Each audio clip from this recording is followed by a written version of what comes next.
adalah kisah Sayyidina Ali dan Prabu Kian Santang. Hikayat ini adalah contoh sastra lisan di Banten dan Jawa Barat yang lebih bersifat kiasan, yang memaksudkan dirinya untuk bercerita tentang bagaimana peralihan kultural dan politik di Banten dan Jawa Barat dari era Hindu ke era Islam. Prabu Siliwangi memiliki beberapa putra dan putri.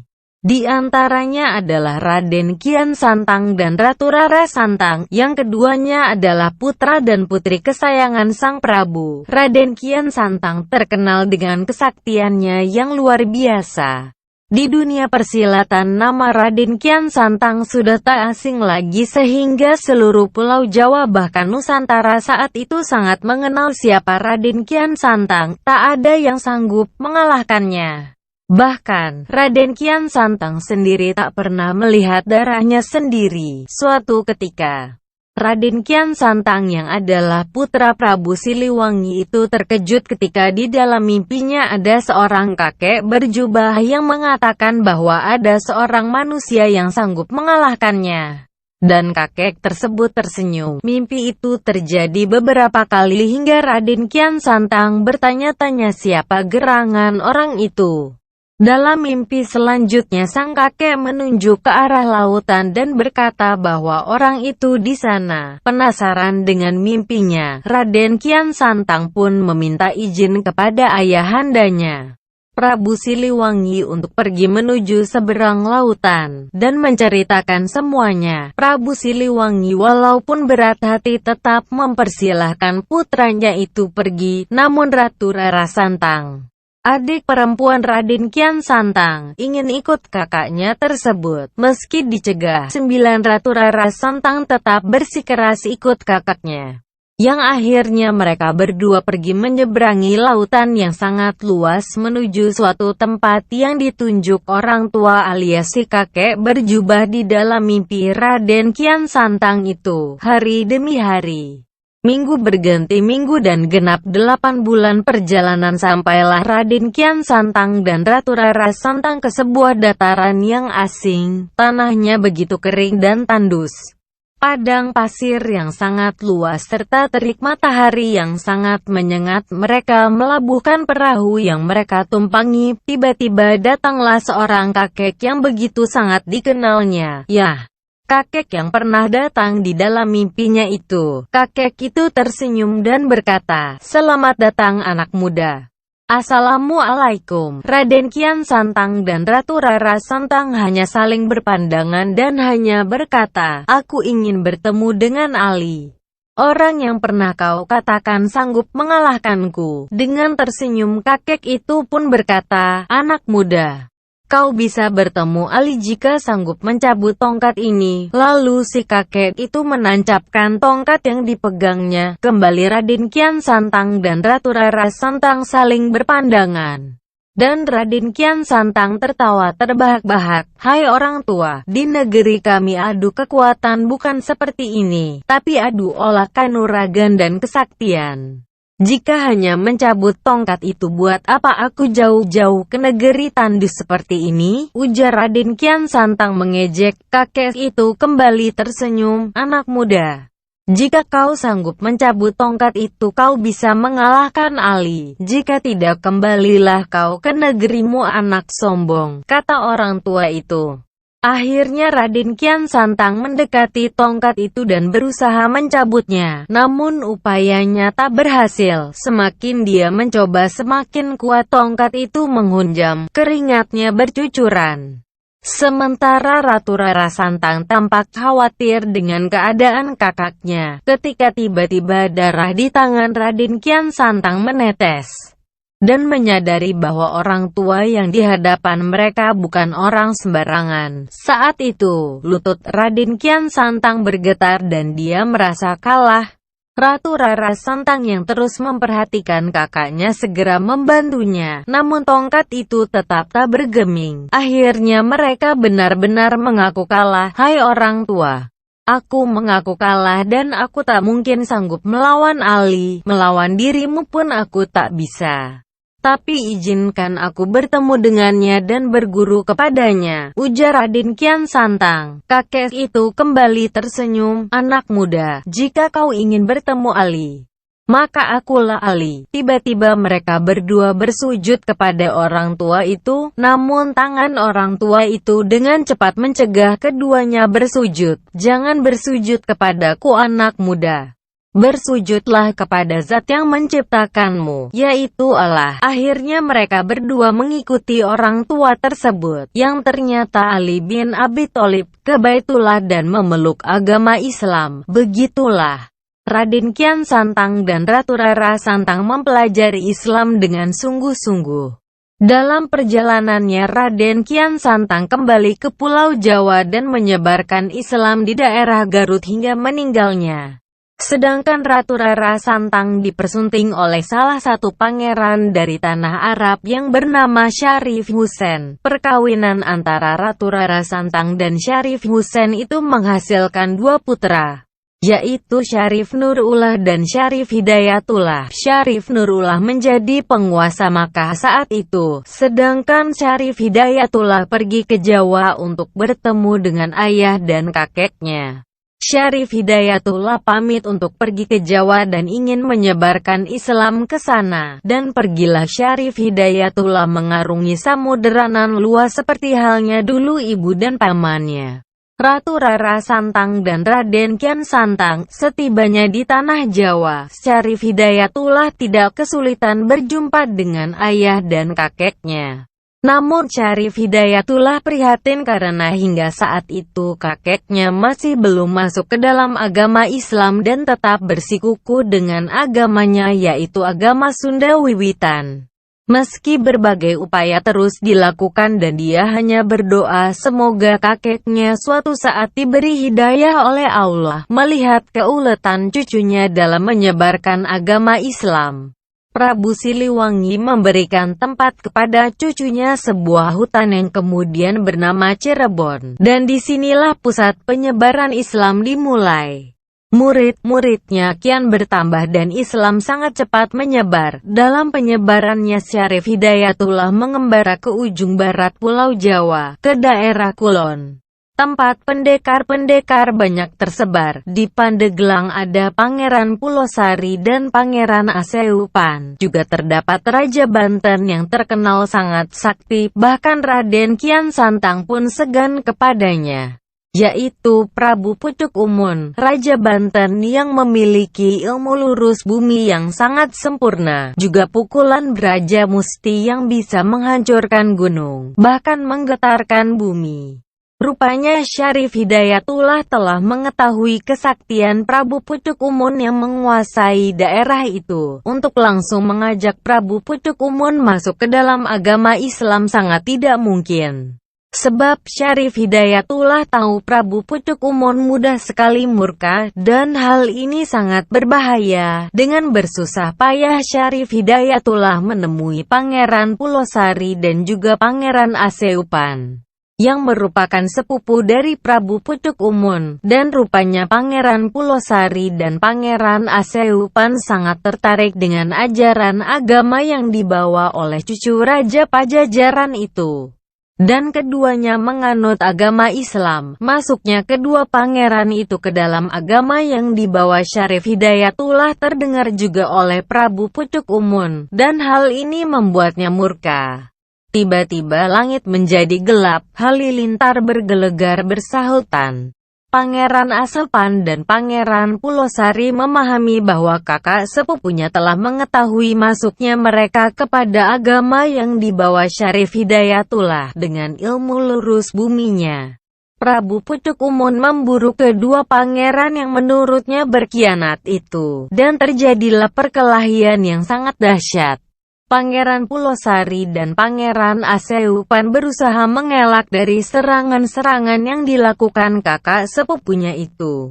Namun kesaktian luar biasa yang dimiliki Prabu Pucuk Umun membuat mereka lari ke arah selatan, dan di sanalah Syarif Hidayatullah menunggu mereka, dan dengan luka yang diderita mereka, Akhirnya mereka pun berlindung di belakang Syarif Hidayatullah. Prabu Pucuk Umun berteriak, "Hai cucu Siliwangi, jangan kau ganggu tanahku dengan agamamu. Jangan kau usik ketenangan rakyatku. Enyahlah kau dari sini sebelum kau menyesal dan berdosa kepada kakekmu." Dengan tersenyum Syarif Hidayatullah menjawab, "Aku diperintahkan oleh Allah untuk menyebarkan agama ini. Karena agama ini bukan hanya untuk satu orang tapi untuk semua orang di dunia ini. Agama yang akan menyelamatkanmu. Aku tidak menyukai basa-basimu anak lancang," teriak Prabu Pucuk Umun dengan lantang dan menggelegar. Dan dari arah depan tiba-tiba angin berhembus sangat kencang. Tampak Syarif Hidayatullah mundur beberapa langkah, sedangkan Pangeran Pulosari dan Pangeran Aseupan memasang kuda-kuda untuk menggempur serangan Prabu Pucuk Umun. Pertarungan itu gitu dahsyatnya hingga Prabu Siliwangi dan Raden Kian Santang pun bersemedi memberikan energi kepada Syarif Hidayatullah. Prabu Pucuk Umun merasakan panas dan teramat sangat. Dia mengetahui bahwa serangannya telah berbalik arah kepadanya, dan dengan menggunakan ilmu lurus bumi, Prabu Pucuk Umun melarikan diri. Namun dengan sigap Pangeran Aseupan dan Pangeran Pulosari mengejarnya, dengan menggunakan ilmu yang sama terjadilah kejar-kejaran antara ketiganya, dan akhirnya, di puncak Gunung Karang, Prabu Pucuk Umun tertangkap. Atas restu Prabu Siliwangi, Prabu Pucuk Umun tidak dibunuh, tetapi dimasukkan ke kerangkeng di bawah kawah Gunung Krakatau. Prabu Pucuk Umun memiliki putri yang cantik dan juga memiliki kesaktian yang tidak kalah dengan ayahnya, bahkan lebih dari 1000 jin di bawah pengaruhnya, dan dia bernama Ratu Kawunganten, putri Prabu Pucuk Umun yang kemudian diperistri oleh Syarif Hidayatullah. Ratu Kawunganten pun masuk Islam dan berganti nama menjadi Siti Badariah. Tidak berapa lama, Siti Badariah atau Ratu Kawunganten pun hamil, namun dia mengidam hal yang tidak wajar menurut pemikiran Syarif Hidayatullah. Dia menginginkan daging manusia. Sontak Syarif Hidayatullah pun kaget dan marah. "Istriku, kau telah menganut agama Islam. Keinginanmu itu terlarang," tandas Syarif Hidayatullah. Namun istrinya tetap menginginkan daging manusia. Dan Syarif Hidayatullah tak bisa berbuat banyak. Beliau sangat marah dan meninggalkan istrinya dalam keadaan hamil dan kembali ke Cirebon. Sepeninggal Syarif Hidayatullah, Siti Badariah atau Ratu Kawunganten kembali ke agama leluhurnya, yaitu agama Sunda Wiwitan, agama yang sudah menjadi daerah dan dagingnya. Ratu Kawunganten atau Siti Badariah pun melahirkan seorang putra, dan diberi nama Pangeran Sabakingking. Seorang pangeran yang suatu saat mendirikan Kesultanan Banten. Pangeran Sabakingking beranjak dewasa, dan dia menjadi pemuda yang gagah, pemuda yang keras, berani dan memiliki kesaktian yang luar biasa. Ilmu-ilmu kesaktian ibunya mengalir ke tubuhnya. Lebih dari 1000 jin takluk atas perintahnya. Pangeran Sabakingking tak pernah merasa takut kepada siapapun, dan hampir semua pendekar di tanah Banten pernah berhadapan dengannya. Suatu hari, Pangeran Sabakingking dipanggil ibunya, karena ia harus mengetahui siapa ayahnya. Sabakingking pun menghadap ibunya. "Anakku, kau sudah dewasa dan sudah saatnya kau mengetahui siapa ayahmu. Ia berada di Cirebon dan telah menjadi sultan di sana. Jika kau ke sana, berikan tasbih ini kepadanya. Tasbih inilah yang dulu menjadi mahar perkawinan ibu dengan ayahmu."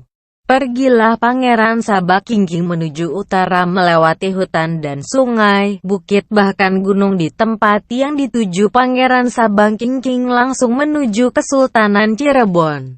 Di Kesultanan Cirebon itulah Pangeran Sabakingking melihat sebuah perbedaan yang mendasar. Terdengar suara azan, serta alunan Al-Quran yang asing baginya, namun gitu menyejukkan hatinya. Tak berapa lama bertemulah Pangeran Sabakingking dengan seorang tua berjanggut panjang dengan mengenakan sorban. Orang tua itu tampak berwibawa dan memiliki sorot mata yang tajam. "Anak muda, ada keperluan apa kau kesini?" tanya orang tua yang tak lain adalah Syarif Hidayatullah itu. "Aku ingin bertemu dengan Syarif Hidayatullah dan menyerahkan tasbih ini dari ibuku." Tasbih itu pun diterima Syarif Hidayatullah sembari menerawangkan matanya.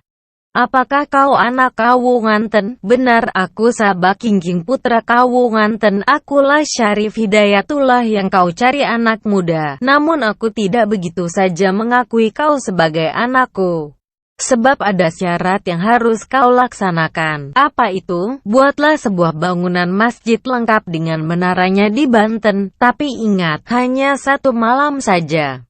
Jika sampai muncul matahari dan pekerjaanmu belum selesai, jangan harap aku akan mengakui kau sebagai anakku," ujar Syarif Hidayatullah. "Baiklah, aku akan melaksanakan perintahmu. Jika sudah selesai, kumandangkan azan yang dapat kau dengar dari menaranya. Ingat, hanya dalam waktu 1 malam saja." Setelah mendengar perintah ayahnya, Pangeran Sabakingking bergegas meninggalkan Cirebon untuk kembali ke Banten. Setelah sampai di Banten diceritakanlah semua yang dialami selama di Cirebon kepada ibunya.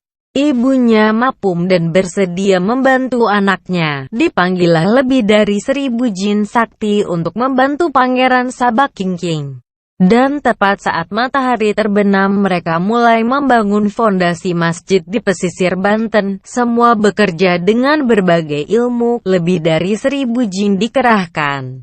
Dan mendekati matahari terbit, menara pun baru selesai. Saat itulah Pangeran Sabakingking menaiki menara dan mengumandangkan azan seperti apa yang ia dengar di Kesultanan Cirebon. Dan dengan tenaga dalam yang nyaris sempurna, terdengarlah alunan azan yang menggema hingga ke seluruh alam. Mendengar suara azan yang memiliki kekuatan yang luar biasa itu, Syarif Hidayatullah pun keluar dari keraton Kesultanan Cirebon dan segera memperhatikan arah suara itu. Yang tak salah lagi itu adalah suara anaknya. Dan dengan ilmu sancang, ilmu berlari cepat yang sulit diterima akal manusia yang dimilikinya, hanya dalam waktu beberapa menit saja tibalah Syarif Hidayatullah ke masjid yang dibangun anaknya tersebut dan melakukan sholat subuh di sana.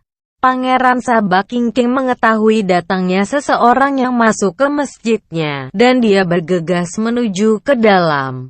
Alangkah kagetnya Pangeran Sabakingking saat ternyata di hadapannya adalah Syarif Hidayatullah. "Ayahnya, anakku, kau telah membangun masjid ini dengan baik. Masjid ini akan menjadi pusat penyebaran agama yang kubawa dan kau adalah pemimpinnya. Mulai hari ini namamu adalah Hasanuddin, dan bangunlah kesultanan di sini. Syiarkan Islam kepada rakyatmu." Hasanuddin pun membangun keraton di sekitar masjid yang dibangunnya. Yang tidak berapa lama berdirilah keraton lengkap dengan singgasananya untuk membantu penyebaran Islam di Banten. Dan Syarif Hidayatullah memerintahkan rakyatnya untuk ikut membangun Banten. Berduyun-duyunlah rakyat Cirebon menuju Banten. Mereka disambut rakyat Banten dengan antusias. Seakan-akan perbauran antara rakyat Cirebon dan penduduk asli itu seperti halnya perpaduan antara muhajirin dan ansor zaman Nabi Muhammad. Budaya dan bahasa yang hampir sama dengan Cirebon merupakan bukti otentik yang terwariskan hingga saat ini. Sementara itu, Pajajaran setelah mangkatnya Prabu Siliwangi pecah menjadi 2 kerajaan, yaitu Kerajaan Pakuan dan Kerajaan Galuh. Kerajaan Pakuan diberikan kepada cucunya Ratu Dewata yang merupakan putri Raden Surawisesa yang dikenal dengan Pangeran Walangsungsang, salah seorang putra Prabu Siliwangi. Keinginan Kesultanan Cirebon untuk mengislamkan seluruh kerajaan Pajajaran didukung penuh oleh Maulana Hasanuddin, yang juga dibantu oleh putra mahkota yaitu Sultan Maulana Yusuf. yang merupakan hasil pernikahan Maulana Hasanuddin dengan Ratu Ayu Kirana, putri Sultan Trenggono dari Kesultanan Demak. Selain Maulana Yusuf, Maulana Hasanuddin memiliki putri bernama Ratu Pembayun yang menikah dengan Tubagus Angke putra Ki Mas Wisesa Adimarta, di mana Tubagus Angke merupakan panglima perang Banten yang nantinya memiliki putra bernama Pangeran Jayakarta, yang kelak menjadi pajabat Kesultanan Banten di Jakarta, di mana nama Jakarta diambil dari namanya. Terima kasih subscribe Barini Tips.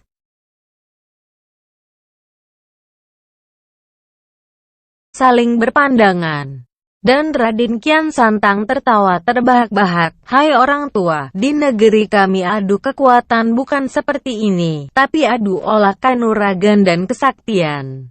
Jika hanya mencabut tongkat itu, buat apa aku jauh-jauh ke negeri tandus seperti ini? Ujar Raden Kian Santang mengejek. Kakek itu kembali tersenyum. Anak muda, jika kau sanggup mencabut tongkat itu, kau bisa mengalahkan Ali. Jika tidak, kembalilah kau ke negerimu, anak sombong, kata orang tua itu. Akhirnya Raden Kian Santang mendekati tongkat itu dan berusaha mencabutnya. Namun upayanya tak berhasil. Semakin dia mencoba, semakin kuat tongkat itu menghunjam. Keringatnya bercucuran. Sementara Ratu Rara Santang tampak khawatir dengan keadaan kakaknya, ketika tiba-tiba darah di tangan Raden Kian Santang menetes, dan menyadari bahwa orang tua yang di hadapan mereka bukan orang sembarangan. Saat itu, lutut Raden Kian Santang bergetar dan dia merasa kalah. Ratu Rara Santang yang terus memperhatikan kakaknya segera membantunya, namun tongkat itu tetap tak bergeming. Akhirnya mereka benar-benar mengaku kalah. Hai orang tua, aku mengaku kalah dan aku tak mungkin sanggup melawan Ali. Melawan dirimu pun aku tak bisa. Tapi izinkan aku bertemu dengannya dan berguru kepadanya, ujar Raden Kian Santang. Kakek itu kembali tersenyum. Anak muda, jika kau ingin bertemu Ali, maka akulah Ali. Tiba-tiba mereka berdua bersujud kepada orang tua itu, namun tangan orang tua itu dengan cepat mencegah keduanya bersujud. Jangan bersujud kepadaku anak muda. Bersujudlah kepada zat yang menciptakanmu, yaitu Allah. Akhirnya mereka berdua mengikuti orang tua tersebut, yang ternyata Ali bin Abi Thalib, ke Baitullah dan memeluk agama Islam. Begitulah Raden Kian Santang dan Ratu Rara Santang mempelajari Islam dengan sungguh-sungguh. Dalam perjalanannya Raden Kian Santang kembali ke Pulau Jawa dan menyebarkan Islam di daerah Garut hingga meninggalnya. Sedangkan Ratu Rara Santang dipersunting oleh salah satu pangeran dari tanah Arab yang bernama Syarif Hussein. Perkawinan antara Ratu Rara Santang dan Syarif Hussein itu menghasilkan dua putra, yaitu Syarif Nurullah dan Syarif Hidayatullah. Syarif Nurullah menjadi penguasa Makkah saat itu, sedangkan Syarif Hidayatullah pergi ke Jawa untuk bertemu dengan ayah dan kakeknya. Syarif Hidayatullah pamit untuk pergi ke Jawa dan ingin menyebarkan Islam ke sana. Dan pergilah Syarif Hidayatullah mengarungi samudera nan luas seperti halnya dulu ibu dan pamannya, Ratu Rara Santang dan Raden Kian Santang. Setibanya di tanah Jawa, Syarif Hidayatullah tidak kesulitan berjumpa dengan ayah dan kakeknya.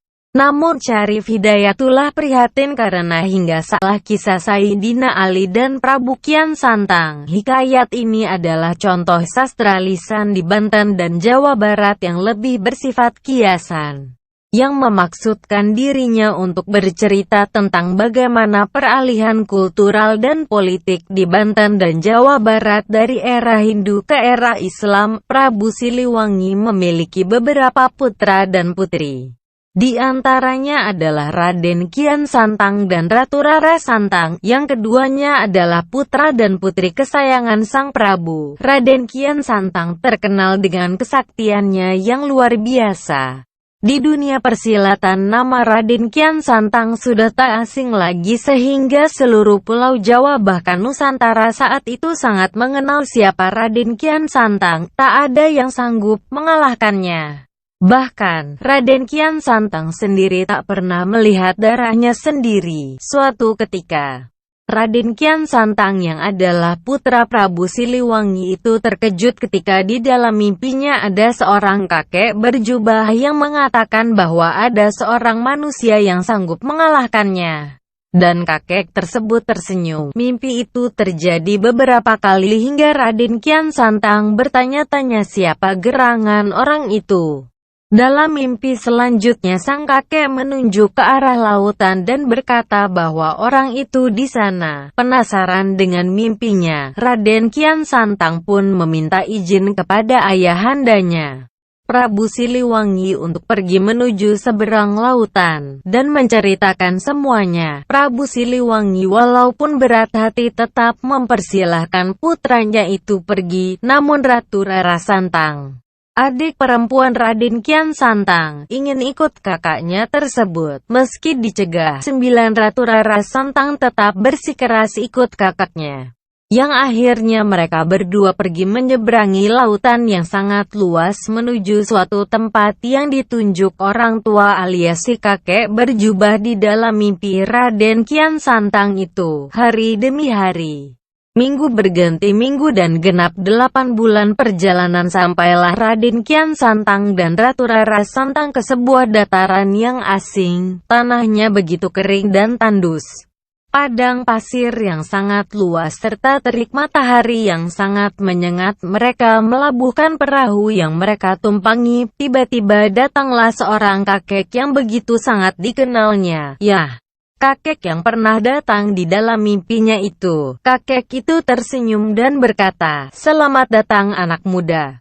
Assalamualaikum. Raden Kian Santang dan Ratu Rara Santang hanya saling berpandangan dan hanya berkata, "Aku ingin bertemu dengan Ali, orang yang pernah kau katakan sanggup mengalahkanku." Dengan tersenyum kakek itu pun berkata, "Anak muda, kau bisa bertemu Ali jika sanggup mencabut tongkat ini." Lalu si kakek itu menancapkan tongkat yang dipegangnya. Kembali Raden Kian Santang dan Ratu Rara Santang seperintahnya. Pangeran Sabakingking tak pernah merasa takut kepada siapapun, dan hampir semua pendekar di tanah Banten pernah berhadapan dengannya. Suatu hari, Pangeran Sabakingking dipanggil ibunya karena ia harus mengetahui siapa ayahnya. Sabakingking pun menghadap ibunya. "Anakku, kau sudah dewasa dan sudah saatnya kau mengetahui siapa ayahmu. Ia berada di Cirebon dan telah menjadi sultan di sana. Jika kau ke sana berikan tasbih ini kepadanya. Tasbih inilah yang dulu menjadi mahar perkawinan ibu dengan ayahmu." Pergilah Pangeran Sabakingking menuju utara melewati hutan dan sungai, bukit bahkan gunung. Di tempat yang dituju Pangeran Sabakingking langsung menuju Kesultanan Cirebon. Di Kesultanan Cirebon itulah Pangeran Sabakingking melihat sebuah perbedaan yang mendasar. Terdengar suara azan, serta alunan Al-Quran yang asing baginya, namun gitu menyejukkan hatinya. Tak berapa lama bertemulah Pangeran Sabakingking dengan seorang tua berjanggut panjang dengan mengenakan sorban. Orang tua itu tampak berwibawa dan memiliki sorot mata yang tajam. "Anak muda, ada keperluan apa kau ke sini?" tanya orang tua yang tak lain adalah Syarif Hidayatullah itu. "Aku ingin bertemu dengan Syarif Hidayatullah dan menyerahkan tasbih ini dari ibuku." Tasbih itu pun diterima Syarif Hidayatullah sembari menerawangkan matanya. "Apakah kau anak Kawunganten?" "Benar, aku Sabakingking putra Kawunganten. Akulah Syarif Hidayatullah yang kau cari anak muda. Namun aku tidak begitu saja mengakui kau sebagai anakku. Sebab ada syarat yang harus kau laksanakan." "Apa itu?" "Buatlah sebuah bangunan masjid lengkap dengan menaranya di Banten. Tapi ingat, hanya 1 malam saja. Jika sampai muncul matahari dan pekerjaanmu belum selesai, jangan harap aku akan mengakui kau sebagai anakku, ujar Syarif Hidayatullah. Baiklah. Aku akan melaksanakan perintahmu. Jika sudah selesai, kumandangkan azan yang dapat kau dengar dari menaranya. Ingat, hanya dalam waktu 1 malam saja. Setelah mendengar perintah ayahnya, Pangeran Sabakingking bergegas meninggalkan Cirebon untuk kembali ke Banten. Setelah sampai di Banten, diceritakanlah semua yang dialami selama di Cirebon kepada ibunya. Ibunya mapum dan bersedia membantu anaknya. Dipanggillah lebih dari 1000 jin sakti untuk membantu Pangeran Sabakingking. Dan tepat saat matahari terbenam, mereka mulai membangun fondasi masjid di pesisir Banten. Semua bekerja dengan berbagai ilmu. Lebih dari 1000 jin dikerahkan.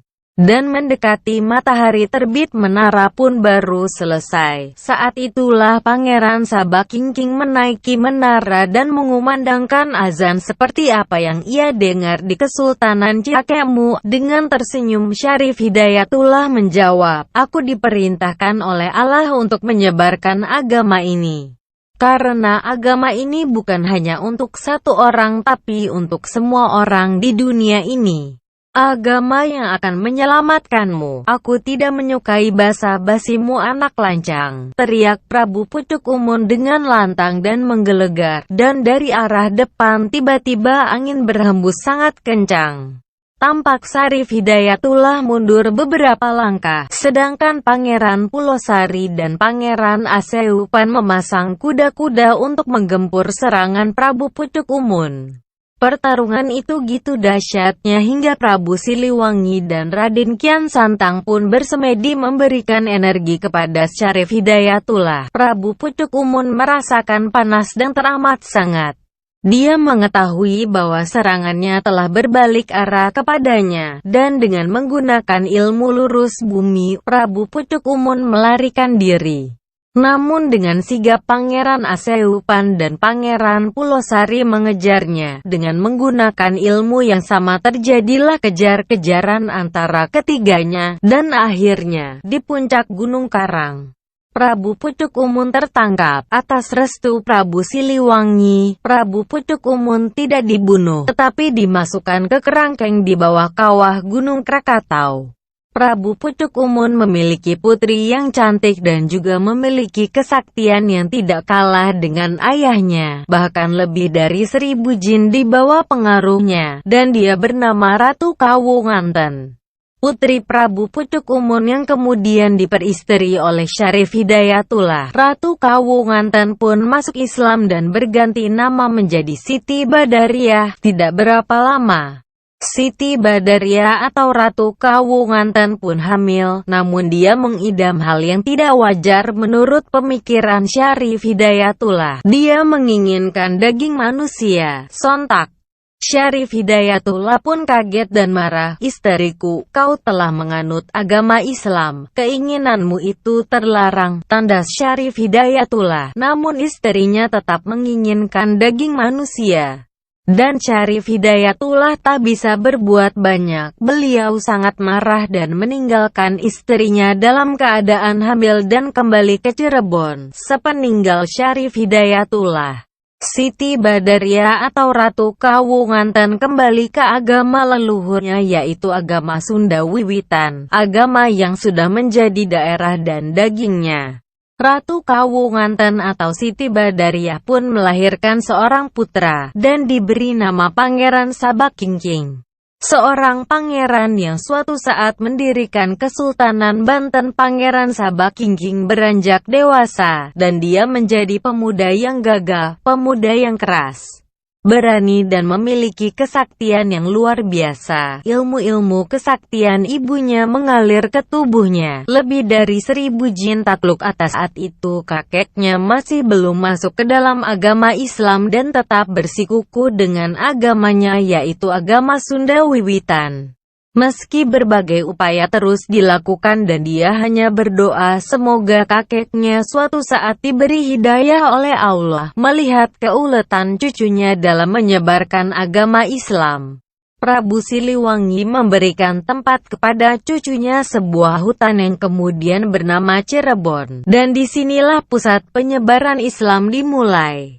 Murid-muridnya kian bertambah dan Islam sangat cepat menyebar. Dalam penyebarannya Syarif Hidayatullah mengembara ke ujung barat Pulau Jawa, ke daerah Kulon. Tempat pendekar-pendekar banyak tersebar. Di Pandeglang ada Pangeran Pulosari dan Pangeran Aseupan. Juga terdapat Raja Banten yang terkenal sangat sakti, bahkan Raden Kian Santang pun segan kepadanya, yaitu Prabu Pucuk Umun, Raja Banten yang memiliki ilmu lurus bumi yang sangat sempurna, juga pukulan Braja Musti yang bisa menghancurkan gunung, bahkan menggetarkan bumi. Rupanya Syarif Hidayatullah telah mengetahui kesaktian Prabu Pucuk Umun yang menguasai daerah itu. Untuk langsung mengajak Prabu Pucuk Umun masuk ke dalam agama Islam sangat tidak mungkin. Sebab Syarif Hidayatullah tahu Prabu Pucuk Umun mudah sekali murka, dan hal ini sangat berbahaya. Dengan bersusah payah Syarif Hidayatullah menemui Pangeran Pulosari dan juga Pangeran Aseupan, yang merupakan sepupu dari Prabu Pucuk Umun. Dan rupanya Pangeran Pulosari dan Pangeran Aseupan sangat tertarik dengan ajaran agama yang dibawa oleh cucu Raja Pajajaran itu. Dan keduanya menganut agama Islam. Masuknya kedua pangeran itu ke dalam agama yang dibawa Syarif Hidayatullah terdengar juga oleh Prabu Pucuk Umun, dan hal ini membuatnya murka. Tiba-tiba langit menjadi gelap, halilintar bergelegar bersahutan. Pangeran Aseupan dan Pangeran Pulosari memahami bahwa kakak sepupunya telah mengetahui masuknya mereka kepada agama yang dibawa Syarif Hidayatullah dengan ilmu lurus buminya. Prabu Pucuk Umun memburu kedua pangeran yang menurutnya berkhianat itu, dan terjadilah perkelahian yang sangat dahsyat. Pangeran Pulosari dan Pangeran Aseupan berusaha mengelak dari serangan-serangan yang dilakukan kakak sepupunya itu. Namun kesaktian luar biasa yang dimiliki Prabu Pucuk Umun membuat mereka lari ke arah selatan, dan di sanalah Syarif Hidayatullah menunggu mereka, dan dengan luka yang diderita mereka, akhirnya mereka pun berlindung di belakang Syarif Hidayatullah. Prabu Pucuk Umun berteriak, "Hai cucu Siliwangi, jangan kau ganggu tanahku dengan agamamu. Jangan kau usik ketenangan rakyatku. Enyahlah kau dari sini sebelum kau menyesal dan berdosa kepada